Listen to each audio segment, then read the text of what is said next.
Hello साथियों, नमस्कार। कैसे हैं आप लोग? आशा करते हैं आप लोग अच्छे होंगे और आपकी पढ़ाई भी अच्छे तरीके से चल रही होगी। साथियों, आज का जो हमारा टॉपिक है वो मैथ का एलसीएम और एचसीएफ चैप्टर है। मैथ का एलसीएम और एचसीएफ चैप्टर है। जो भी इससे इंपॉर्टेंट क्वेश्चन बनते हैं हमने सारे इंक्लूड किए हुए हैं, ठीक है। और ये झारखंड पुलिस कांस्टेबल के लिए बहुत ही इंपॉर्टेंट वीडियो होने वाला है और अभी हाल फिलहाल में पूछे गए क्वेश्चन है, ठीक है। तो आप लोग वीडियो को अंत तक देखिएगा और कोशिश करिएगा एक बार अपने से लगाने के लिए, ठीक है। तो आइए वीडियो को स्टार्ट करते हैं। क्वेश्चन नंबर 1 है साथियों, 15, 24, 35 और 54 का लघुत्तम समापवर्तक माने एलसीएम ज्ञात करना है, ठीक है। 15, 24, 35 और 54 का। तो एलसीएम कैसे ज्ञात करते हैं, आइए देखते हैं। ये देखिए, सर्वप्रथम आपको 15, 24, 35, 54 इस तरीके से लिख लेना है, ठीक है। इस तरीके से लिखना है। उसके बाद जो सम संख्या है उसमें 2 से भाग करिए और जो विषम है उन जो नहीं कटती उसको आप हूबहू उतार लीजिए, बाकी जो कटी है उसको काट लीजिए। जैसे 15 नहीं कटा उतार लिए, 24 12 बार में कटा 2 से तो 12 लिख लिए, ठीक है। इसी तरीके से आप एलसीएम निकाल लीजिए। फिर एलसीएम में जो भी आया ये आप इधर गुणा के रूप में लिखिए। आपस में गुणा करेंगे तो 7560 आएगा, ठीक है। जब आपस में गुणा करेंगे तो 7560 आएगा, तो एलसीएम आपका 7560 निकल के आएगा। देखिए आपका कौन सा ऑप्शन सही होगा, ये देखिए option number B. Option number B आपका सही होगा, ठीक है। 7560 आपका राइट आंसर होगा। इस तरीके से एलसीएम निकालते हैं। और एचसीएफ कैसे निकालते हैं, आइए ये भी जानते हैं। एचसीएफ निकालने का तरीका देखिए, 38, 88 और 39, 69 का एचसीएफ निकालते हैं। कैसे निकालते हैं एचसीएफ, हाईएस्ट कॉमन फैक्टर। तो आइए देखते हैं। एलसीएम में सारी संख्याओं को एक साथ लिख करके निकालते हैं, लेकिन एचसीएफ में माने मसा में एक एक संख्याओं को आपको ऐसे से इस तरीके से, ठीक है, इस तरीके से आपको लिखना होगा, इस तरीके से काटना होगा। जैसे ये अलग अलग 2 संख्याएं दिया हुआ था कि 38, 88 और 39, 69 का एचसीएफ निकालना है। तो अलग अलग संख्याओं का पहले आप इस तरीके से फैक्टर निकालेंगे।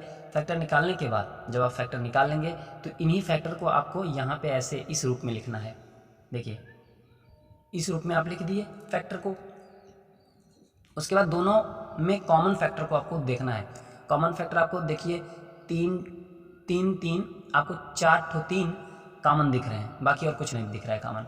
ये 4 3 कॉमन दिख रहे हैं, तो यही कॉमन को आपको आपस में गुणा, जो कॉमन दिखे दोनों में वही कॉमन को आपस में गुणा करना है।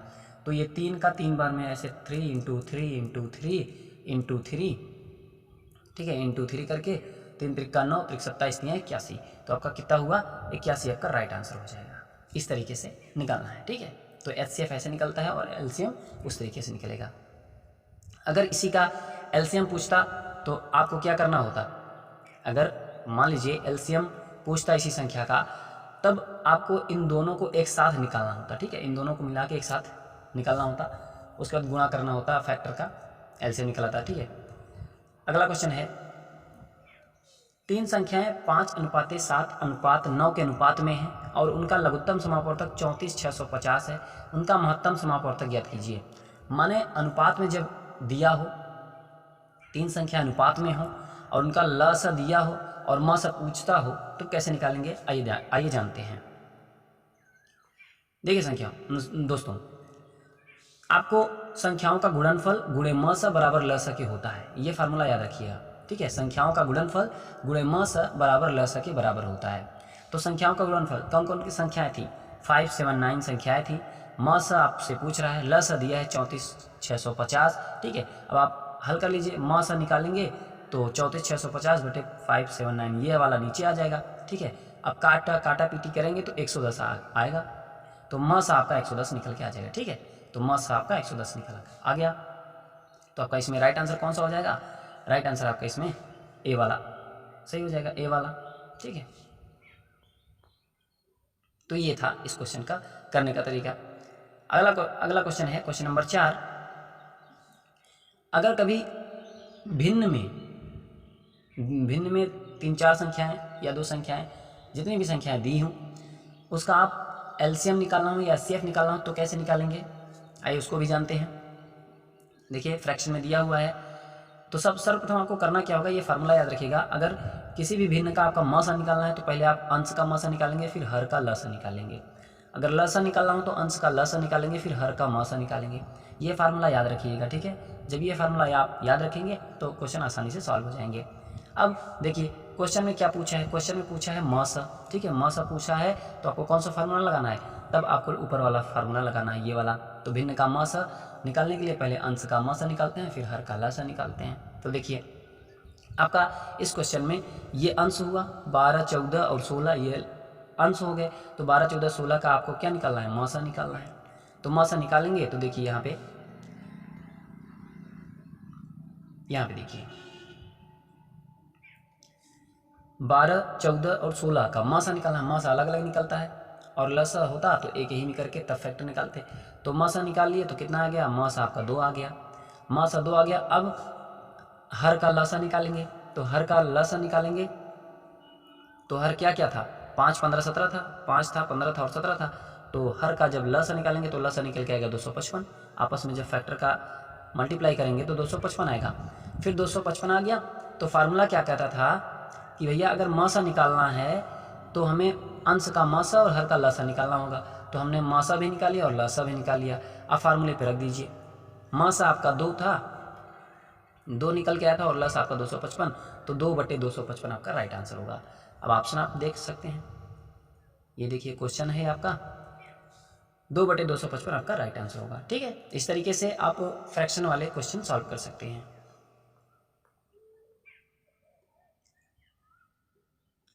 अब देखिए आपको कभी दशमलव वाले क्वेश्चन मिल जाए, 0.15, 0.18, 0.45 का एलसीएम निकालना है या एचसीएफ निकालना है तो कैसे निकालेंगे। दशमलव वाले क्वेश्चन का एलसीएम और एचसीएफ कैसे निकालेंगे आइए देखते हैं, ठीक है। सर्वप्रथम आपको पॉइंट को हटा के फ्रैक्शन में चेंज कर लेना है, और फ्रैक्शन में चेंज करने के बाद फ्रैक्शन वाले सवाल ऊपर हमने आपको बता दिया कैसे करना है। तो फ्रैक्शन में चेंज करने के बाद अगर एलसीएम पूछे तो पहले अंश का लसा हर का मसा निकालो, और एचसीएफ पूछा है तो पहले अंश का एचसीएफ निकालो फिर हर का एलसीएम निकालो, ठीक है। तो यहाँ पे क्या पूछा है, एलसीएम पूछा है। तो एलसीएम पूछा है तो आप सबसे पहले इन सारी माने अंश, जितने अंश है तीनों अंश का आप एलसीएम निकाल लो। एलसीएम निकालेंगे तो आपको ये फैक्टर मिले, इन फैक्टर का एलसीएम कितना निकला, 90 निकला। और जब 90 निकला और हर हमारा सब सेम है, 100 ही है, तो इसका एचसीएफ कितना हुआ, 100 ही होगा, ठीक है। एचसीएफ निकालेंगे तो 100 ही आएगा। तो 90/100 आप 90 जब 100 कर देंगे तो 0.9 आपका आंसर आ जाएगा, ठीक है। इस तरीके से देखिए जब आप 90/100 करेंगे तो एक जीरो से एक जीरो कट जाएगा, उसके बाद जब 10 में 9 का भाग देंगे तो 0.9 आ जाएगा, ठीक है। 0.9 आपका राइट आंसर होगा। एक जीरो रहेगा तो एक अंक पे दशमलव, 2 जीरो तो 2 अंक पे दशमलव, ठीक है। इस तरीके से तो 0.9 आपका राइट आंसर हो जाएगा। देखिए कौन सा ऑप्शन सही होगा, ऑप्शन नंबर आपका बी सही हो जाएगा, 0.9। तो ये था आपका, इस तरीके से सोल्यूशन होगा। अगला क्वेश्चन है, अगला क्वेश्चन कह रहा है दो संख्याओं का लघुत्तम समापवर्तक माने एलसीएम 660 है और महत्तम समापवर्तक एचसीएफ 5 है। एलसीएम दिया है, एचसीएफ दिया है, यदि इनमें से एक संख्या 55 दिया है तो दूसरी संख्या ज्ञात करना है। इस टाइप का क्वेश्चन करने के लिए कैसे करेंगे, जब आपको एलसीएम दिया हो, एचसीएफ दिया हो और एक संख्या दी हो तो दूसरी संख्या कैसे निकालेंगे आइए जानते हैं।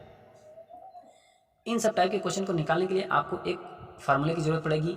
फार्मूला होता है पी एक्स माने, एक्स से आप मत घबराइएगा, पी एक्स माने ये समझिए कि यहाँ पे पहली संख्या है, क्यू एक्स माने दूसरी संख्या, ठीक है।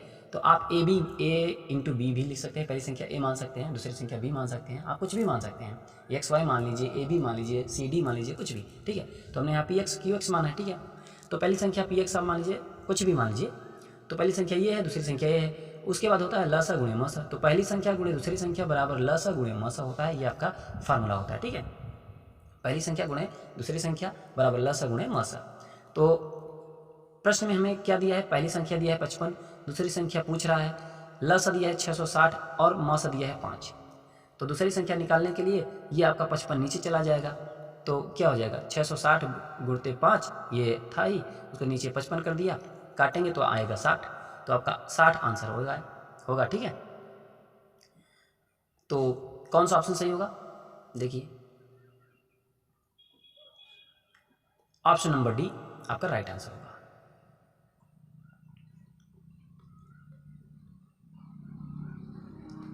ये क्वेश्चन देखिए, दो संख्याओं का एलसीएम और उनके एचसीएफ का 5 गुना है। यदि दोनों संख्याओं का गुणनफल इतना है तो उनका एचसीएफ और एलसीएम ज्ञात करें।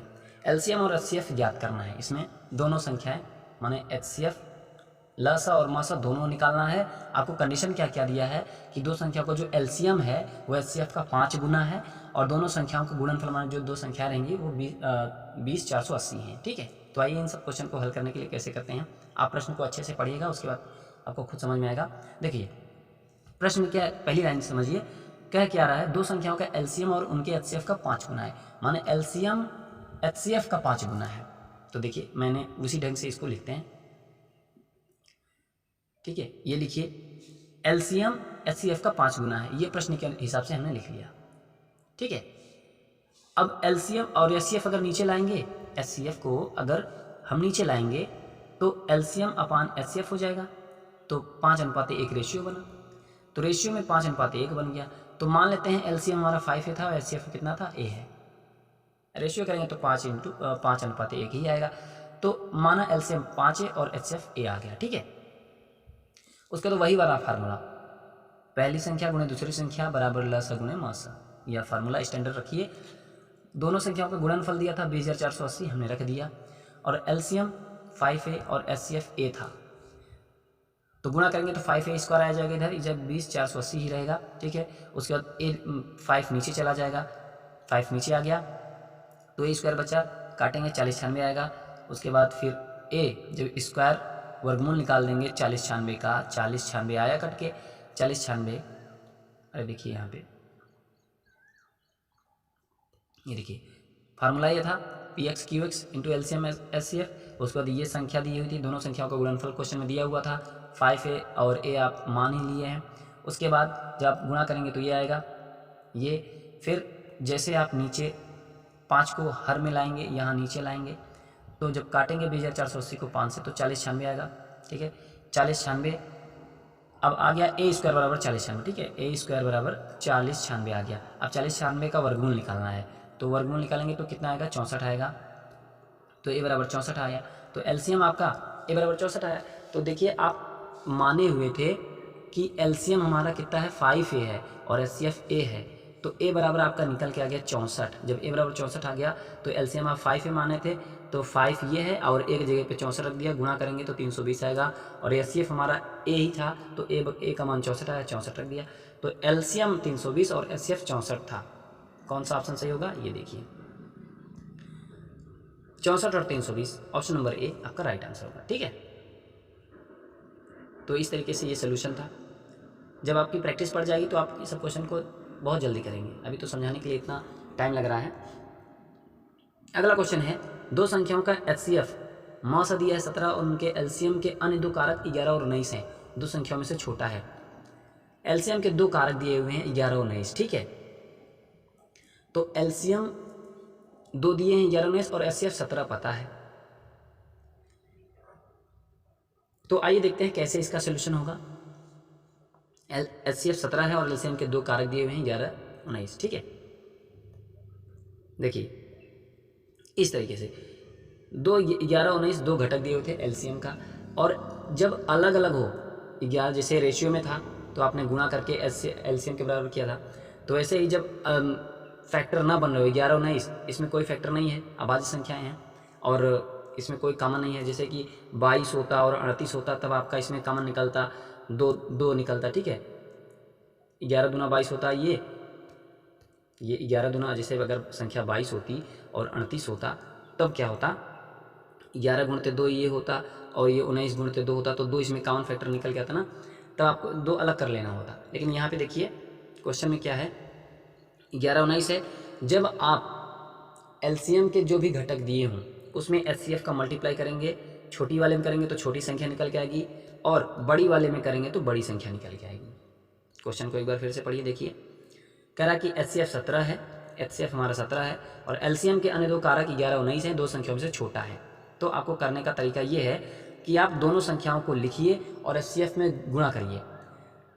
दोनों संख्या 11 और 19 थी, 11 19, दोनों संख्याओं को 11 और 17 से, 11 में 17 का मल्टीप्लाई माने एचसीएफ से कर दिया और 19 में भी 17 का माने एचसीएफ से कर दिया। तो जो छोटी संख्या थी उसमें 17 का गुणा किया तो छोटी संख्या निकल के आएगी, और जो बड़ी संख्या थी उसमें से करके दिए तो बड़ी संख्या निकल आएगी। ठीक है, तो 323 आपका राइट आंसर होगा। अगर एलसीएम पूछेगा माने बड़ी संख्या पूछेगा तो 323, छोटी संख्या पूछेगा तो 187। तो छोटी संख्या पूछा है तो 187 आपका राइट आंसर होगा। ठीक है, कहीं भी डाउट होगा तो आप लोग कमेंट करिएगा, हम उस डाउट को क्लियर करेंगे। अगला क्वेश्चन है, दो संख्याओं का गुणनफल 1500 है। कितना है? 1500, और उनका मास 10 है। ऐसे संभावित युग्मों की संख्या है। कितने युग्म संभावित हैं? गुणनफल दे दिया है 1500 और उनका मास दे दिया है 10 है, तो कितने युग्म संभावित हैं ये पूछ रहा है। तो आइए सॉल्यूशन की ओर बढ़ते हैं। सॉल्यूशन है, गुणनफल दिया है 1500, फार्मूला होता है पहली संख्या गुणे दूसरी संख्या बराबर मास गुणे लस, ये फार्मूला होता है। तो फार्मूले पे हमने रखा 1500 बराबर मास गुणे लस, तो लस निकालेंगे, मास भी दिया था 10, तो लस कैसे निकल आएगा? 1500 बटे 10 बराबर 150, तो लस कितना निकल के आया? 150। अब 150 का अगर फैक्टर करेंगे तो आएगा 2355, और HCF का अगर फैक्टर करेंगे, HCF लस मास का, तो 2 × 5 आएगा। तो HCF के जितने फैक्टर बनेंगे उतने ही युग्म बनेंगे। ठीक है, तो 2 फैक्टर यहाँ पे बन रहे हैं, 2 × 5, तो यहाँ पे 2 युग्म बनेंगे। 3 होते तो 3 बनते, जैसे यहाँ पे 4 था तो HCF अगर 4 फैक्टर में बनता तो 4 युग्म बनते। ठीक है, तो यहाँ पे 2 युग्म आपका राइट आंसर होगा, 2 युग्म बनेगा। ये देखिए कितने युग्म संभावित हैं, तो 2 आपका राइट आंसर हो जाएगा। ठीक है, ये इस तरीके से सॉल्यूशन। 3 4 5 कुछ हैं फार्मूले स्टैंडर्ड, उसको आपको याद करना है। उसके बाद करते करते आपको एकदम कंठस्थ हो जाएगा, याद करने की जरूरत भी नहीं पड़ेगी, आप कर ले जाएंगे, कोई दिक्कत नहीं है। बस मैथ को आप कठिन मत समझिएगा, ये मत सोचिएगा कि मैं नहीं कर पाऊँगा, करने की कोशिश करिएगा, टाइम भले कितना भी लग जाए। देखिए अगला क्वेश्चन है, दो अभाज्य संख्याएं, अभाज्य संख्याएं जो 2 से विभाजित न हो वो अभाज्य संख्या होती हैं, और कंडीशन दिया है x बड़ा होना चाहिए y, x बड़ा होना चाहिए y से, और एलसीएम दिया है 533, तो 4y - x का मान पूछा है। देखिए एलसीएम दे दिया है ना, अब एलसीएम से ही सारा आंसर निकल के आएगा। देखिए सबसे पहले आपको करना क्या है, कंडीशन दिया है x बड़ा होना चाहिए y से, एलसीएम 533 है, 533 का फैक्टर करेंगे 13 × 41 आएगा, और उसने कहा है कि x वो आप लेंगे जो y से बड़ा हो, तो हम x वही लेंगे जो बड़ा हो, तो 41 आपका x हो जाएगा और y आपका 13 हो जाएगा। ठीक है, अब इसमें हम मान रखेंगे, तो y की जगह पे 13 और x की जगह पे 41 रखेंगे, तो आपका 11 आंसर निकल के आ जाएगा। ठीक है, 11 आपका राइट आंसर होगा। ये देखिए ऑप्शन नंबर ए आपका राइट आंसर होगा। ठीक है, तो साथियों ये थे हमारे 10 क्वेश्चन। आज मैथ का पहला वीडियो था, इसलिए हमने कम क्वेश्चन लेके आए हैं। धीरे धीरे आपका क्वेश्चन भी बढ़ता जाएगा और हम धीरे धीरे आपका अच्छे से नॉलेज भी देना शुरू कर देंगे। आज पहला दिन था, तो जैसे ही जिस तरीके से कमेंट आएंगे बच्चे रिप्लाई करेंगे, उसी तरीके से हम आगे भी देखेंगे। ठीक है, तो आपको 2 4 5 फार्मूले ऐसे हैं जो आपको 2 4 बार लिखना है, उसके बाद याद हो जाएंगे। तो वीडियो कैसी लगी आप लोग कमेंट कर जरूर करिएगा और बताइएगा कि आपको कितना समझ में आ रहा है। जो भी प्रॉब्लम हो आप कमेंट करिएगा, वहाँ से हम आपको आपका डाउट भी क्लियर करेंगे और हमें भी कुछ हमारी कमियों के बारे में पता चलेगा या अच्छाइयों के बारे में पता चलेगा, तो कुछ हम भी इम्प्रूव करेंगे आप लोगों के लिए। तो अगर वीडियो पसंद आए तो एक लाइक और चैनल को सब्सक्राइब जरूर करिएगा दोस्तों, और अपने साथियों तक शेयर जरूर करिएगा। और मैथ एक ऐसा सब्जेक्ट है जो सारे गवर्नमेंट एग्ज़ाम में पूछे जाते हैं, और ये सब एलसीएम एचसीएफ के चैप्टर, प्रतिशत के चैप्टर, लाभ हानि के चैप्टर, चक्रवृद्धि ब्याज और साधारण ब्याज के क्वेश्चन, ये सब आने ही आने हैं, चाहे जो भी एग्ज़ाम हो, इसमें ये सब चैप्टर कॉमन है। ठीक है, तो हर वो बच्चा देख सकता है जो गवर्नमेंट एग्ज़ाम की तैयारी कर सकता है। तब तक मिलते हैं साथियों अगली वीडियो के साथ। नमस्कार, जय हिंद, वंदे मातरम।